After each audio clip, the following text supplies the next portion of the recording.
ದಿನಾಂಕ 22/1/2026. ಪ್ರಾರ್ಥ ಮುರುಳಿ ಬಾಪ್ದಾದ ಮಧುಬನ. ಮಧುರ ಮಕ್ಕಳೇ, ವಿದ್ಯೆ ಹಾಗೂ ದೈವಿ ಚಲನೆಯ ರಿಜಿಸ್ಟರ್ ನೀಡಿ ಪ್ರತಿನಿತ್ಯವೂ ಪರಿಶೀಲನೆ ಮಾಡಿರಿ. ನಮ್ಮಿಂದ ಯಾವುದೇ ತಪ್ಪುಗಳಂತೂ ಆಗಲಿಲ್ಲವೇ? ಪ್ರಶ್ನೆ: ತಾವು ಮಕ್ಕಳು ಯಾವ ಪುರುಷಾರ್ಥದಿಂದ ತಿಲಕವನ್ನು ಪ್ರಾಪ್ತಿ ಮಾಡಿಕೊಳ್ಳಬಹುದು? ಉತ್ತರ: ಸದಾ ಆಜ್ಞಾಕಾರಿಯಾಗಿರುವ ಪುರುಷಾರ್ಥವನ್ನು ಮಾಡಿರಿ. ಸಂಗಮದಲ್ಲಿ ಆದೇಶ ಪಾಲಕನೆಂಬ ತಿಲಕವನ್ನಿಟ್ಟುಕೊಳ್ಳುತ್ತೀರೆಂದರೆ ರಾಜ್ಯ ಭಾಗ್ಯದ ತಿಲಕವು ಸಿಕ್ಕಿಬಿಡುತ್ತದೆ. ಅವಿಧೇಯ ಅರ್ಥಾತ್ ಆಜ್ಞೆಯನ್ನು ಪರಿಪಾಲನೆ ಮಾಡದಿರುವವರು ರಾಜ್ಯ ಭಾಗ್ಯದ ತಿಲಕವನ್ನು ಪ್ರಾಪ್ತಿ ಮಾಡಿಕೊಳ್ಳಲು ಸಾಧ್ಯವಿಲ್ಲ. ಯಾವುದೇ ಕಾಯಿಲೆಯನ್ನು ಸರ್ಜನ್ನಿಂದ ಮುಚ್ಚಿಡಬಾರದು. ಮುಚ್ಚಿಡುತ್ತೀರೆಂದರೆ ಪದವಿಯು ಕಡಿಮೆಯಾಗಿ ಬಿಡುತ್ತದೆ. ತಂದೆಯಂತೆಯೇ ಪ್ರೀತಿಯ ಸಾಗರನಾಗುತ್ತೀರೆಂದರೆ ರಾಜ್ಯ ಭಾಗ್ಯದ ತಿಲಕವು ಸಿಕ್ಕಿಬಿಡುತ್ತದೆ. ಓಂ ಶಾಂತಿ. ಆತ್ಮಿಕ ತಂದೆಯು ಆತ್ಮಿಕ ಮಕ್ಕಳಿಗೆ ತಿಳಿಸುತ್ತಿದ್ದಾರೆ, ವಿದ್ಯೆ ಎಂದರೆ ತಿಳುವಳಿಕೆಯಾಗಿದೆ. ನೀವು ಮಕ್ಕಳು ತಿಳಿದುಕೊಳ್ಳುತ್ತೀರಿ. ಈ ವಿದ್ಯೆಯು ಬಹಳ ಸಹಜ ಮತ್ತು ಬಹಳ ಶ್ರೇಷ್ಠವಾದುದಾಗಿದೆ ಮತ್ತು ಬಹಳ ಶ್ರೇಷ್ಠವಾದ ಪದವಿಯನ್ನು ಕೊಡುವಂತದ್ದಾಗಿದೆ. ಈ ವಿದ್ಯೆಯನ್ನು ನಾವು ವಿಶ್ವದ ಮಾಲೀಕರಾಗುವುದಕ್ಕಾಗಿ ಓದುತ್ತಿದ್ದೇವೆಂದು ಕೇವಲ ನೀವು ಮಕ್ಕಳಷ್ಟೇ ತಿಳಿಯುತ್ತೀರಿ. ಅಂದ ಮೇಲೆ ಇದು ಎಷ್ಟೊಂದು ಶ್ರೇಷ್ಠವಾದ ವಿದ್ಯೆಯಾಗಿದೆ ಎಂದು ಓದುವವರಿಗೆ ಬಹಳ ಖುಷಿಯ ಇರಬೇಕಾಗಿದೆ. ಇದು ಅದೇ ಗೀತಾ ಎಪಿಸೋಡ್ ಸಹ ಆಗಿದೆ, ಸಂಗಮ ಯುಗವೂ ಆಗಿದೆ. ನೀವು ಮಕ್ಕಳೀಗ ಜಾಗೃತವಾಗಿದ್ದೀರಿ. ಉಳಿದೆಲ್ಲರೂ ಮಲಗಿಬಿಟ್ಟಿದ್ದಾರೆ. ಗಾಯನವೂ ಇದೆ. ಮಾಯೆಯ ನಿದ್ರೆಯಲ್ಲಿ ಮಲಗಿದ್ದರು. ಬಾಬಾರವರು ಬಂದು ನಿಮ್ಮ ಜಾಗೃತಗೊಳಿಸಿದ್ದಾರೆ. ಕೇವಲ ಒಂದು ಮಾತಿನ ಬಗ್ಗೆ ತಿಳಿಸುತ್ತಾರೆ. ಮಧುರ ಮಕ್ಕಳೇ, ನೆನಪಿನ ಯಾತ್ರೆಯ ಬಲದಿಂದ ನೀವು ಇಡೀ ವಿಶ್ವದ ಮೇಲೆ ರಾಜ್ಯ ಆಡಳಿತವನ್ನು ಮಾಡಿರಿ. ಹೇಗೆಂದರೆ ಕಲ್ಪದ ಮೊದಲು ಮಾಡಿದ್ದೀರಿ. ಈ ಸ್ಮೃತಿಯನ್ನು ಬಾಬಾರವರು ತರಿಸುತ್ತಾರೆ. ಮಕ್ಕಳೇ ತಿಳಿಯುತ್ತಾರೆ, ಈ ಯೋಗ ಬಲದಿಂದ ವಿಶ್ವದ ಮಾಲೀಕರಾಗುತ್ತೇವೆ ಮತ್ತು ಅನಂತರ ದೈವಿ ಗುಣವನ್ನು ಧಾರಣೆ ಮಾಡಿದ್ದೇವೆ ಎಂಬುದು ನಮಗೆ ಸ್ಮೃತಿಗೆ ಬಂದಿದೆ. ಯೋಗದ ಪ್ರತಿಯೇ ಸಂಪೂರ್ಣವಾಗಿ ಗಮನ ಕೊಡಬೇಕಾಗಿದೆ. ಈ ಯೋಗ ಬಲದಿಂದ ನೀವು ಮಕ್ಕಳಲ್ಲಿ ಸ್ವತಃವಾಗಿಯೇ ದೈವಿ ಗುಣಗಳು ಸಹ ಬಂದು ಬಿಡುತ್ತವೆ. ಅವಶ್ಯವಾಗಿ ಈ ಪರೀಕ್ಷೆಯೇ ಮನುಷ್ಯರಿಂದ ದೇವತೆಯನ್ನಾಗಿ ಮಾಡುವಂತದ್ದಾಗಿದೆ. ನೀವು ಯೋಗ ಬಲದಿಂದ ಮನುಷ್ಯರಿಂದ ದೇವತೆಯಾಗಲು ಇಲ್ಲಿಗೆ ಬಂದಿದ್ದೀರಿ ಮತ್ತು ಇದನ್ನು ತಿಳಿದುಕೊಳ್ಳುತ್ತೀರಿ. ನಮ್ಮ ಯೋಗ ಬಲದಿಂದ ಇಡೀ ವಿಶ್ವವು ಪವಿತ್ರವಾಗಬೇಕಾಗಿದೆ. ಪವಿತ್ರವಾಗಿತ್ತು, ಈಗ ಇದು ಅಪವಿತ್ರವಾಗಿದೆ. ಇಡೀ ಚಕ್ರದ ರಹಸ್ಯವನ್ನು ನೀವು ಮಕ್ಕಳು ತಿಳಿದಿದ್ದೀರಿ ಮತ್ತು ಹೃದಯದಲ್ಲಿಯೂ ಇದೆ. ಬಲೆ, ಇಲ್ಲಿ ಯಾರೇ ಹೊಸಬರಿದ್ದರೂ ಸಹ ಈ ಮಾತುಗಳನ್ನು ತಿಳಿದುಕೊಳ್ಳಲು ಸಹಜವಾಗಿದೆ. ನೀವು ದೇವತೆಗಳು ಪೂಜ್ಯರಾಗಿದ್ದೀರಿ, ನಂತರ ಪೂಜಾರಿ ತಮೋ ಪ್ರಧಾನರಾದಿರಿ. ಇದನ್ನು ಮತ್ಯಾರು ತಿಳಿಸಲು ಸಾಧ್ಯವಿಲ್ಲ. ತಂದೆಯು ಸ್ಪಷ್ಟವಾಗಿ ತಿಳಿಸುತ್ತಾರೆ, ಅದು ಭಕ್ತಿ ಮಾರ್ಗವಾಗಿದೆ, ಇದು ಜ್ಞಾನ ಮಾರ್ಗವಾಗಿದೆ. ಭಕ್ತಿಯು ಹಿಂದೆ ಹೊರಟು ಹೋಯಿತು. ಇಂದಿನ ಮಾತುಗಳನ್ನು ಚಿತ್ತದಲ್ಲಿಯೂ ಇಟ್ಟುಕೊಳ್ಳಬಾರದು. ಅದಂತೂ ಬೀಳಿಸುವ ಮಾತಾಗಿದೆ. ತಂದೆ ಈಗ ಏರುವಂತಹ ಮಾತುಗಳನ್ನು ತಿಳಿಸುತ್ತಿದ್ದಾರೆ. ಮಕ್ಕಳು ಸಹ ತಿಳಿಯುತ್ತಾರೆ. ನಾವು ಖಂಡಿತವಾಗಿಯೂ ದೈವಿ ಗುಣಗಳ ಧಾರಣೆಯನ್ನು ಮಾಡಬೇಕಾಗಿದೆ. ಪ್ರತಿನಿತ್ಯವೂ ಚಾರ್ಟನ್ನಿಡಬೇಕಾಗಿದೆ. ನಾವು ನೆನಪಿನಲ್ಲಿ ಎಷ್ಟು ಸಮಯ ಇರುತ್ತೇವೆ? ನಮ್ಮಿಂದ ಯಾವ ಯಾವ ತಪ್ಪುಗಳಾದವು? ತಪ್ಪಾದರೆ ಬಹಳ ಹೊಡೆತವು ಬೀಳುತ್ತದೆ. ಆ ವಿದ್ಯೆಯಲ್ಲಿಯೂ ಸಹ ಚಲನೆಯನ್ನು ನೋಡಲಾಗುತ್ತದೆ. ಇದರಲ್ಲಿಯೂ ಚಲನೆಯನ್ನು ನೋಡಲಾಗುತ್ತದೆ. ತಂದೆಯಂತೂ ನಿಮ್ಮ ಕಲ್ಯಾಣಕ್ಕಾಗಿಯೇ ಹೇಳುತ್ತಿದ್ದಾರೆ. ಅದರಲ್ಲಿಯೇ ರಿಜಿಸ್ಟರ್ ಅನ್ನಿಡುತ್ತಾರೆ. ಓದುವುದರಲ್ಲಿ ಹಾಗೂ ಚಲನೆಯ ರಿಜಿಸ್ಟರ್ ಅನ್ನು ಇಡುತ್ತಾರೆ. ಮಕ್ಕಳು ಇಲ್ಲಿಯೂ ಸಹ ದೇವತಾ ಚಲನೆಯನ್ನು ಮಾಡಿಕೊಳ್ಳಬೇಕಾಗಿದೆ. ತಮ್ಮಿಂದ ತಪ್ಪುಗಳಾಗಂತೆ ಸಂಭಾಲನೆ ಮಾಡಬೇಕಾಗಿದೆ. ನನ್ನಿಂದ ಯಾವುದೇ ತಪ್ಪಂತೂ ಆಗಲಿಲ್ಲವೇ? ಇದಕ್ಕಾಗಿಯೇ ಕಚೇರಿಯನ್ನು ಮಾಡಬೇಕಾಗಿದೆ. ಮತ್ತೆಲ್ಲಿಯೋ ಶಾಲೆ, ಇನ್ನೆಲ್ಲಿಯೋ ಕಚೇರಿಯಾಗುವುದಿಲ್ಲ. ಇದನ್ನು ಹೃದಯದಿಂದ ಕೇಳಿಕೊಳ್ಳಬೇಕಾಗಿದೆ. ತಂದೆಯು ತಿಳಿಸಿದ್ದಾರೆ, ಮಾಯೆಯ ಕಾರಣದಿಂದ ಒಂದಲ್ಲ ಒಂದು ಉಲ್ಲಂಘನೆಯಾಗುತ್ತಿರುತ್ತದೆ. ಪ್ರಾರಂಭದಲ್ಲಿಯೂ ಕಚೇರಿಯಾಗುತ್ತಿತ್ತು. ಮಕ್ಕಳು ಸತ್ಯವನ್ನು ಹೇಳುತ್ತಿದ್ದರು. ತಂದೆಯು ತಿಳಿಸುತ್ತಿರುತ್ತಾರೆ, ಒಂದು ವೇಳೆ ಸತ್ಯವನ್ನು ತಿಳಿಸಲಿಲ್ಲವೆಂದರೆ ತಪ್ಪುಗಳ ವೃದ್ಧಿಯಾಗುತ್ತಿರುತ್ತವೆ. ಉಲ್ಟಾ ಮತ್ತು ತಪ್ಪುಗಳ ದಂಡವನ್ನು ಸಿಗುತ್ತದೆ. ತಪ್ಪುಗಳನ್ನು ಹೇಳದಿರುವುದರಿಂದ ಅವಿದ್ಯೇಯನೆಂಬ ತಿಲಕವನ್ನಿಟ್ಟುಕೊಳ್ಳುತ್ತೀರಿ. ನಂತರ ರಾಜ್ಯ ಭಾಗ್ಯದ ತಿಲಕವು ಸಿಗಲು ಸಾಧ್ಯವಿಲ್ಲ. ಆಜ್ಞೆಯನ್ನು ಪಾಲಿಸಲಿಲ್ಲ. ಅವಿದ್ಯೇಯನಾಗುತ್ತಾರೆಂದರೆ ರಾಜ್ಯ ಭಾಗ್ಯದ ತಿಲಕವು ಸಿಗಲು ಸಾಧ್ಯವಿಲ್ಲ. ಸರ್ಜನ್ ಭಿನ್ನ ಭಿನ್ನ ಪ್ರಕಾರದಿಂದ ತಿಳಿಸುತ್ತಿರುತ್ತಾರೆ. ಒಂದು ವೇಳೆ ಸರ್ಜನ್ನಿಂದಲೇ ಕಾಯಿಲೆಯನ್ನು ಮುಚ್ಚಿಡುತ್ತೀರೆಂದರೆ ಪದವಿಯು ಕಡಿಮೆಯಾಗಿ ಬಿಡುತ್ತದೆ. ಸರ್ಜನ್ಗೆ ತಿಳಿಸುವುದರಿಂದ ಯಾವುದೇ ಹೊಡೆತಗಳು ಬೀಳುವುದಿಲ್ಲ ಅಲ್ಲವೇ? ತಂದೆಯು ಕೇವಲ ಎಚ್ಚರಿಕೆ ಎಂದು ಹೇಳುತ್ತಾರೆ. ನಂತರವೂ ಒಂದು ವೇಳೆ ಅಂತಹ ತಪ್ಪುಗಳನ್ನು ಮಾಡುತ್ತೀರೆಂದರೆ ನಷ್ಟವನ್ನನುಭವಿಸುತ್ತೀರಿ. ಪದವಿಯು ಬಹಳ ಕಡಿಮೆಯಾಗಿ ಬಿಡುತ್ತದೆ. ಅಲ್ಲಂತೂ ಸ್ವಾಭಾವಿಕವಾಗಿಯೇ ದೈವಿ ಚಲನೆ ಇರುತ್ತದೆ. ಆದರೆ ಇಲ್ಲಿ ಪುರುಷಾರ್ಥವನ್ನು ಮಾಡಬೇಕಾಗಿದೆ. ಗಳಿಗೆ ಗಳಿಗೆಯೂ ಫೇಲ್ ಆಗಬಾರದು. ಅದಕ್ಕಾಗಿ ತಂದೆಯು ಹೇಳುತ್ತಾರೆ, ಮಕ್ಕಳೇ, ಜಾಸ್ತಿ ತಪ್ಪುಗಳನ್ನು ಮಾಡಬಾರದು. ತಂದೆಯು ಬಹಳ ಪ್ರೀತಿಯ ಸಾಗರ ಆಗಿದ್ದಾರೆ. ಅದೇ ರೀತಿ ಮಕ್ಕಳು ಸಹ ಆಗಬೇಕಾಗಿದೆ. ತಂದೆಯಂತೆ ಮಕ್ಕಳು, ರಾಜರಾಣಿಯಂತೆ ಪ್ರಜೆಗಳು. ಬಾಬಾರವರಂತೂ ರಾಜ ಆಗುವುದಿಲ್ಲ. ನೀವು ತಿಳಿದುಕೊಳ್ಳುತ್ತೀರಿ, ಬಾಬಾರವರು ನಮ್ಮನ್ನು ತನ್ನ ಸಮಾನರನ್ನಾಗಿ ಮಾಡಿಕೊಳ್ಳುತ್ತಾರೆ.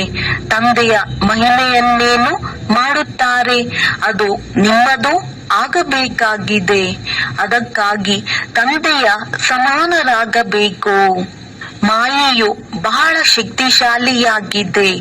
ಅದು ನಿಮ್ಮನ್ನು ರಿಜಿಸ್ಟರ್ ಇಡಲು ಬಿಡುವುದಿಲ್ಲ. ಮಾಯೆಯ ಬಂಧನದಲ್ಲಿ ಸಂಪೂರ್ಣವಾಗಿ ಸಿಕ್ಕಿಕೊಂಡಿದ್ದೀರಿ. ಮಾಯೆಯ ಸೆರೆಮನೆಯಿಂದ ನೀವು ಬಿಡಿಸಿಕೊಳ್ಳಲು ಸಾಧ್ಯವಿಲ್ಲ. ಇದರಲ್ಲಿ ಸತ್ಯವನ್ನು ಹೇಳುವ ರಹಸ್ಯವನ್ನು ತಿಳಿಸುತ್ತೇನೆ. ನೀವು ತಿಳಿದುಕೊಂಡಿದ್ದೀರಿ, ಪ್ರತಿ 5,000 ವರ್ಷದ ನಂತರ ನಮ್ಮ ಸಮ್ಮುಖದಲ್ಲಿ ಬರುತ್ತಾರೆ. ಆತ್ಮವೇ ಇದನ್ನು ಹೇಳುತ್ತದೆ, ಶರೀರವು ಹೇಳುವುದಿಲ್ಲ. ತಂದೆಯು ಮಕ್ಕಳಿಗೆ ಶಿಕ್ಷಣವನ್ನು ಕೊಡುತ್ತಾರೆ. ಆತ್ಮವೇ ಪವಿತ್ರವಾಗಬೇಕಾಗಿದೆ. ಆತ್ಮವು ಒಂದು ಬಾರಿಯಷ್ಟೇ ಪವಿತ್ರವಾಗುತ್ತದೆ. ಬಾಬಾರವರು ಹೇಳುತ್ತಾರೆ, ನಾನು ಅನೇಕ ಬಾರಿ ನಿಮಗೆ ಓದಿಸಿದ್ದೇನೋ, ಆದರೂ ಓದಿಸುತ್ತೇನೆ. ಈ ರೀತಿಯಂತೂ ಸನ್ಯಾಸಿಗಳು ಹೇಳಲು ಸಾಧ್ಯವಿಲ್ಲ.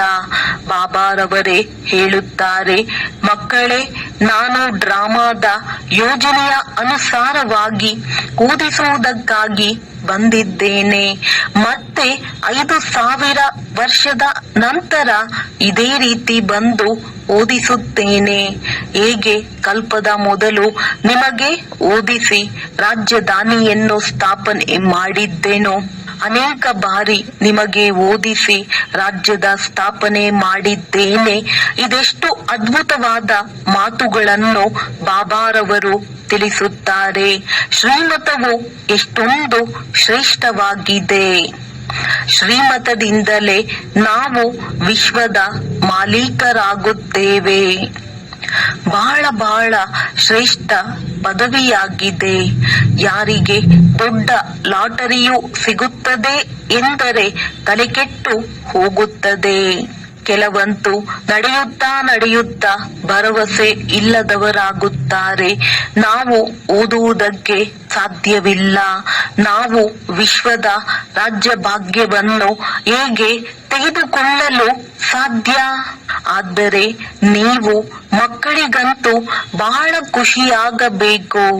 ಬಾಬಾ ಹೇಳುತ್ತಾರೆ, ಅತೀಂದ್ರಿಯ ಸುಖ ಹಾಗೂ ಖುಷಿಯ ಮಾತನ್ನು ಕೇಳಬೇಕೆಂದರೆ ನನ್ನ ಮಕ್ಕಳಿಂದ ಕೇಳಿರಿ.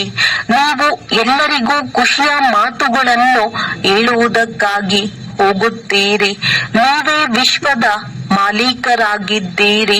ಮತ್ತೆ 84 ಜನ್ಮಗಳನ್ನು ಭೋಗಿಸಿ ಗುಲಾಮರಾಗುತ್ತೀರಿ. ಗಾಯನವನ್ನು ಮಾಡುತ್ತಾರೆ, ನಾನು ನಿನ್ನ ಗುಲಾಮನಾಗಿದ್ದೇನೆ, ನಾನು ನಿನ್ನ ಗುಲಾಮನಾಗಿದ್ದೇನೆ. ಮತ್ತೆ ಸ್ವಯಂವನ್ನು ನೀಚ ಎಂದು ಹೇಳುವುದು, ಚಿಕ್ಕವರಾಗಿ ನಡೆಯುವುದು ಒಳ್ಳೆಯದು ಎಂದು ತಿಳಿದುಕೊಳ್ಳುತ್ತಾರೆ. ಇಲ್ಲಿ ನೋಡಿ, ತಂದೆಯು ಯಾರಾಗಿದ್ದಾರೆ ಅವರನ್ನು ಇನ್ಯಾರು ತಿಳಿದಿಲ್ಲ, ನೀವಷ್ಟೇ ತಿಳಿದುಕೊಂಡಿದ್ದೀರಿ. ಬಾಬಾರವರು ಯಾವ ರೀತಿ ಬಂದು ಎಲ್ಲರನ್ನು ಮಗು ಮಗು ಎಂದು ಹೇಳುತ್ತಾ ತಿಳಿಸುತ್ತಾರೆ. ಇದು ಆತ್ಮ ಮತ್ತು ಪರಮಾತ್ಮನ ಮೇಳವಾಗಿದೆ. ಅವರಿಂದ ನಮಗೆ ಸ್ವರ್ಗದ ರಾಜ್ಯ ಭಾಗ್ಯವು ಸಿಗುತ್ತದೆ. ಬಾಕಿ ಗಂಗಾ ಸ್ನಾನ ಮುಂತಾದವನ್ನು ಮಾಡುವುದರಿಂದ ಸ್ವರ್ಗದ ರಾಜ್ಯ ಭಾಗ್ಯವು ಯಾರಿಗೂ ಸಿಗುವುದಿಲ್ಲ. ಗಂಗಾ ಸ್ನಾನವನ್ನಂತೂ ಅನೇಕ ಬಾರಿ ಮಾಡಿದ್ದೆವು. ಆ ನೀರಂತೂ ಸಾಗರದಿಂದ ಬರುತ್ತದೆ. ಆದರೆ ಈ ಮಳೆಯು ಹೇಗೆ ಬೀಳುತ್ತದೆ? ಇದನ್ನೂ ಸಹ ವಿಧಿ ಎಂದು ಹೇಳಲಾಗುತ್ತದೆ. ಈ ಸಮಯದಲ್ಲಿ ತಂದೆಯು ನಿಮಗೆ ಎಲ್ಲವನ್ನೂ ತಿಳಿಸುತ್ತಾರೆ. ಇದನ್ನು ಆತ್ಮವೇ ಧಾರಣೆಯನ್ನು ಮಾಡಿಕೊಳ್ಳುತ್ತದೆ, ಶರೀರವಲ್ಲ. ನೀವು ಅನುಭವ ಮಾಡುತ್ತೀರಿ. ಖಂಡಿತವಾಗಿಯೂ ಬಾಬಾರವರು ನಮ್ಮನ್ನು ಎಂತವರಿಂದ ಎಂತವರನ್ನಾಗಿ ಮಾಡಿಬಿಟ್ಟರು. ಈಗ ಬಾಬಾ ಹೇಳುತ್ತಾರೆ, ಮಕ್ಕಳೇ, ತಮ್ಮ ಮೇಲೆ ದಯೆ ತೋರಿಸಿಕೊಳ್ಳಿರಿ. ಯಾವುದೇ ಉಲ್ಲಂಘನೆಯೂ ಆಗಬಾರದು. ದೇಹದ ಅಭಿಮಾನಿಯಾಗಬಾರದು. ಇಲ್ಲವೆಂದರೆ ಪುಕ್ಕಟ್ಟೆಯಾಗಿ ತಾವು ಕಡಿಮೆ ಪದವಿಯನ್ನು ಮಾಡಿಕೊಳ್ಳುತ್ತೀರಿ. ಈ ರೀತಿ ಶಿಕ್ಷಕರಂತೂ ತಿಳಿಸುತ್ತಾರಲ್ಲವೇ? ನೀವು ತಿಳಿದಿದ್ದೀರಿ, ಬಾಬಾರವರು ಬೇಹದ್ದಿನ ಶಿಕ್ಷಕನಾಗಿದ್ದಾರೆ. ಪ್ರಪಂಚದಲ್ಲಂತೂ ಎಷ್ಟೊಂದು ಭಾಷೆಗಳಿವೆ. ಯಾವುದೇ ಮುದ್ರಣವಾಗುತ್ತದೆ ಎಂದರೆ ಎಲ್ಲ ಭಾಷೆಗಳಲ್ಲಿಯೂ ಆಗಬೇಕು. ಯಾವುದೇ ಪುಸ್ತಕವನ್ನೇ ಮುದ್ರಿಸಲಾಗುತ್ತದೆ ಎಂದರೆ ಎಲ್ಲರಿಗೂ ಒಂದೊಂದು ಕಾಪಿಯನ್ನು ಕಳುಹಿಸಿರಿ. ಒಂದೊಂದು ಕಾಪಿಯನ್ನು ಲೈಬ್ರರಿಗೆ ಕಳುಹಿಸಬೇಕಾಗಿದೆ. ಇದರಲ್ಲಿ ಖರ್ಚಿನ ಮಾತಿಲ್ಲ. ಬಾಬಾರವರ ಭಂಡಾರವು ತುಂಬಿ ಬಿಡುತ್ತದೆ. ಹಣವನ್ನು ತಮ್ಮ ಬಳಿ ಇಟ್ಟುಕೊಂಡು ಏನು ಮಾಡುತ್ತೀರಿ? ಮನೆಗಂತೂ ತೆಗೆದುಕೊಂಡು ಹೋಗುವುದಿಲ್ಲ. ಒಂದು ವೇಳೆ ಸ್ವಲ್ಪ ಮನೆಗೆ ತೆಗೆದುಕೊಂಡು ಹೋಗುತ್ತಾರೆಂದರೆ ಪರಮಾತ್ಮನ ಯಜ್ಞದ ಕಳ್ಳರಾಗಿ ಬಿಡುತ್ತಾರೆ. ತೆಗೆದುಕೊಳ್ಳೋಣ ಇಂತಹ ಬುದ್ಧಿಯು ಯಾರಿಗೂ ಆಗದಿರಲಿ. ಪರಮಾತ್ಮನ ಯಜ್ಞದ ಕಳ್ಳತನ. ಅವರಂತಹ ಮಹಾಪಾಪಾತ್ಮನು ಮತ್ಯಾರು ಆಗಲು ಸಾಧ್ಯವಿಲ್ಲ. ಎಷ್ಟೊಂದು ಅಧೋಗತಿಯಾಗಿ ಬಿಡುತ್ತದೆ. ಬಾಬಾರವರು ಹೇಳುತ್ತಾರೆ, ಇದೆಲ್ಲವೂ ಡ್ರಾಮಾದಲ್ಲಿ ಪಾತ್ರವಿದೆ. ನೀವು ರಾಜಾಡಳಿತ ಮಾಡುತ್ತೀರಿ, ಅವರು ನಿಮ್ಮ ಸೇವಾದಾರಿಯಾಗುತ್ತಾರೆ. ಸೇವಾದಾರಿಗಳಿಲ್ಲದೆಯೇ ರಾಜ್ಯ ಆಡಳಿತರು ಹೇಗೆ ನಡೆಯುತ್ತದೆ? ಕಲ್ಪದ ಮೊದಲು ಸಹ ಹೀಗೆಯೇ ಸ್ಥಾಪನೆಯಾಗಿತ್ತು. ಈಗ ಬಾಬಾರವರು ಹೇಳುತ್ತಾರೆ, ತಮ್ಮ ಕಲ್ಯಾಣವನ್ನು ಮಾಡಿಕೊಳ್ಳಬೇಕೆಂದು ಬಯಸುತ್ತೀರೆಂದರೆ ಶ್ರೀಮತದಂತೆ ನಡೆಯಿರಿ. ದೈವಿ ಗುಣವನ್ನು ಧಾರಣೆ ಮಾಡಿರಿ. ಕ್ರೋಧ ಮಾಡಿಕೊಳ್ಳುವುದು ದೈವಿ ಗುಣವಲ್ಲ, ಅದು ಆಸುರಿ ಗುಣವಾಗಿ ಬಿಡುತ್ತದೆ. ಯಾರೇ ಕ್ರೋಧ ಮಾಡಲಿ, ಆದರೆ ತಾವು ಶಾಂತವಾಗಿ ಬಿಡಬೇಕು. ಪ್ರತ್ಯುತ್ತರವನ್ನು ಕೊಡಬಾರದು. ಪ್ರತಿಯೊಬ್ಬರ ಚಲನೆಯಿಂದಲೇ ತಿಳಿದುಕೊಳ್ಳಬಹುದು. ಅವಗುಣವಂತೂ ಎಲ್ಲರಲ್ಲಿಯೂ ಇದೆ. ಯಾವಾಗ ಯಾರೇ ಕ್ರೋಧ ಮಾಡುತ್ತಾರೆಂದರೆ ಅವರ ಮುಖವು ತಾಮ್ರದಂತಾಗಿ ಬಿಡುತ್ತದೆ. ಮುಖದಿಂದ ಬಾಂಬುಗಳನ್ನ ಹಾಕುತ್ತಾರೆ, ತನ್ನದೇ ನಷ್ಟ ಮಾಡಿಕೊಂಡು ಬಿಡುತ್ತಾರೆ. ಪದವಿ ಭ್ರಷ್ಟವಾಗುತ್ತದೆ. ಇದನ್ನು ತಿಳಿದುಕೊಳ್ಳಬೇಕಾಗಿದೆ. ಬಾಬಾರವರು ಹೇಳುತ್ತಾರೆ, ಯಾವ ಪಾಪ ಕರ್ಮವನ್ನು ಮಾಡುತ್ತೀರಿ ಅದನ್ನು ಬರೆದು ಬಿಡಿ. ಬಾಬಾರವರಿಗೆ ತಿಳಿಸುವುದರಿಂದ ಕ್ಷಮೆಯಾಗಿ ಬಿಡುತ್ತದೆ, ಹೊರೆಯು ಹಗುರವಾಗಿ ಬಿಡುತ್ತದೆ. ಜನ್ಮ ಜನ್ಮಾಂತರದಿಂದ ನೀವು ವಿಕಾರದಲ್ಲಿಯೇ ಹೋಗಿದ್ದೀರಿ. ಈ ಸಮಯದಲ್ಲಿ ನೀವು ಯಾವುದೇ ಪಾಪ ಕರ್ಮವನ್ನು ಮಾಡುತ್ತೀರೆಂದರೆ 100 ಪಟ್ಟು ಆಗಿಬಿಡುತ್ತದೆ. ಬಾಬಾರವರ ಮುಂದೆ ತಪ್ಪು ಮಾಡಿದ್ದೀರೆಂದರೆ 100 ಪಟ್ಟು ಶಿಕ್ಷೆಯಾಗಿ ಬಿಡುತ್ತದೆ. ಮಾಡಿದ್ದೀರಿ ಮತ್ತು ತಿಳಿಸಲಿಲ್ಲವೆಂದರೆ ಇನ್ನೂ ವೃದ್ಧಿಯಾಗಿ ಬಿಡುತ್ತದೆ.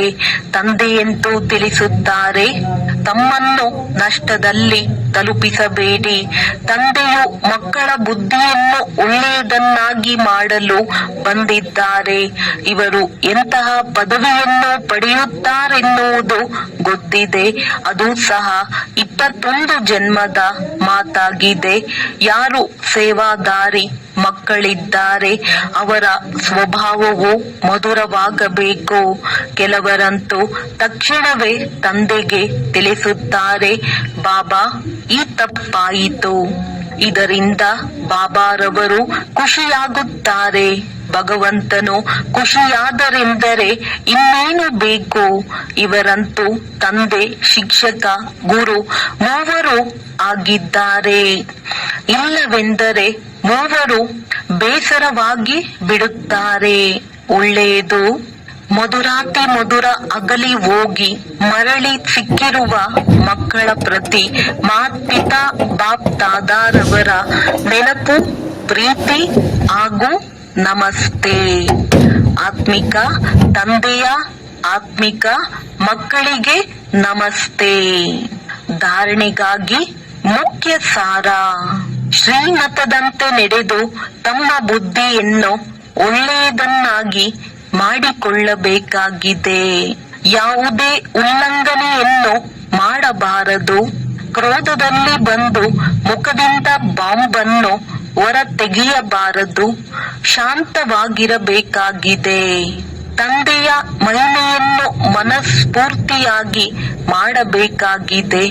ಈ ಹಳೆಯ ಪ್ರಪಂಚದೊಂದಿಗೆ ಆಸಕ್ತಿ ಅಥವಾ ಪ್ರೀತಿಯನ್ನಿಡಬಾರದು. ಬೇಹದ್ದಿನ ವೈರಾಗಿ ಮತ್ತು ನಿರ್ಮೋಹಿಯಾಗಬೇಕಾಗಿದೆ. ವರದಾನ: ನೆನಪಿನ ಆಧಾರದಿಂದ ಮಾಯೆಯ ಕೆಸರಿನಿಂದ ದೂರವಿರುವ ಸದಾ ಹರ್ಷಿತಮುಖಿ ಭವ. ತಮ್ಮ ಮುಂದೆ ಎಂತಹ ಮಾತುಗಳೇ ಬರಲಿ ಅದನ್ನು ಕೇವಲ ತಂದೆಯ ಮೇಲೆ ಬಿಟ್ಟು ಬಿಡಿ. ಮನಪೂರ್ವಕವಾಗಿ ಹೇಳಿರಿ, ಬಾಬಾ, ಇದರಿಂದ ಮಾತುಗಳೆಲ್ಲವೂ ಸಮಾಪ್ತಿಯಾಗಿ ಬಿಡುತ್ತವೆ. ಬಾಬಾ ಎಂಬ ಈ ಶಬ್ದವನ್ನು ಹೃದಯದಿಂದ ಹೇಳುವುದೇ ಜಾದೂ ಆಗಿದೆ. ಮಾಯೆಯು ಮೊಟ್ಟ ಮೊದಲು ತಂದೆಯನ್ನೇ ಮರೆಸುತ್ತದೆ.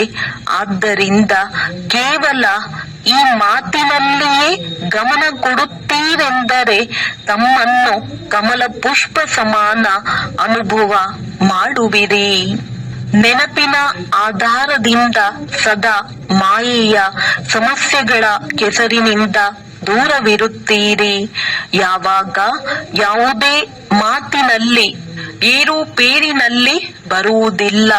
ಸದಾ ಒಂದೇ ಸ್ಥಿತಿ ಹರ್ಷಿತಮುಖಿಯಾಗಿ ಇರುತ್ತದೆ. ಸ್ಲೋಗನ್: ಪವಿತ್ರತೆಯ ಧಾರಣೆ ಅಥವಾ ಧರ್ಮವನ್ನು ಜೀವನದಲ್ಲಿ ತರುವವರೇ ಮಹಾನ್ ಆತ್ಮರಾಗಿದ್ದಾರೆ. ಅವ್ಯಕ್ತ ಸೂಚನೆಗಳು: ಈ ಅವ್ಯಕ್ತ ಮಾಸದಲ್ಲಿ ಬಂಧನ ಮುಕ್ತರಾಗಿ ಜೀವನ್ಮುಕ್ತ ಸ್ಥಿತಿಯ ಅನುಭವ ಮಾಡಿರಿ. ಸ್ವಯಂ ಅನ್ನು ಬಂಧನಗಳಿಂದ ಮುಕ್ತರಾಗಲು ನಿಮ್ಮ ನಡೆ ನಡತೆಯನ್ನು ಮತ್ತು ಕಠಿಣ ಸಂಸ್ಕಾರಗಳನ್ನು ಬದಲಿಸಿಕೊಳ್ಳಿ. ಬಂಧನ ಹಾಕುವವರು ತಮ್ಮ ಕೆಲಸವನ್ನು ಮಾಡಲಿ. ನೀವು ನಿಮ್ಮ ಕೆಲಸವನ್ನು ಮಾಡಿ. ಅವರ ಕೆಲಸವನ್ನು ನೋಡಿ ಭಯಪಡಬೇಡಿ. ಅವರು ತಮ್ಮ ಕೆಲಸವನ್ನು ಎಷ್ಟು ಬಲದಿಂದ ಫೋರ್ಸ್ ಜೊತೆ ಮಾಡುತ್ತಿದ್ದಾರೆ. ನೀವು ಸಹ ನಿಮ್ಮ ಶಕ್ತಿಯನ್ನು ಬಳಸಿಕೊಂಡು ಮಾಡಿ. ಅವರು ತಮ್ಮ ಕರ್ತವ್ಯವನ್ನು ಹೇಗೆ ನಿಭಾಯಿಸುತ್ತಿದ್ದಾರೆ ಎಂಬ ಗುಣವನ್ನು ತೆಗೆದುಕೊಳ್ಳಿ. ನೀವು ಸಹ ಅದೇ ರೀತಿ ಮಾಡಿ ಸ್ವತಃ ಬಂಧನಗಳಿಂದ ಮುಕ್ತರಾಗುವ ಯುಕ್ತಿಯನ್ನು ಸೃಷ್ಟಿಸಿಕೊಳ್ಳಿ. ಒಳ್ಳೆಯದು. ಓಂ ಶಾಂತಿ.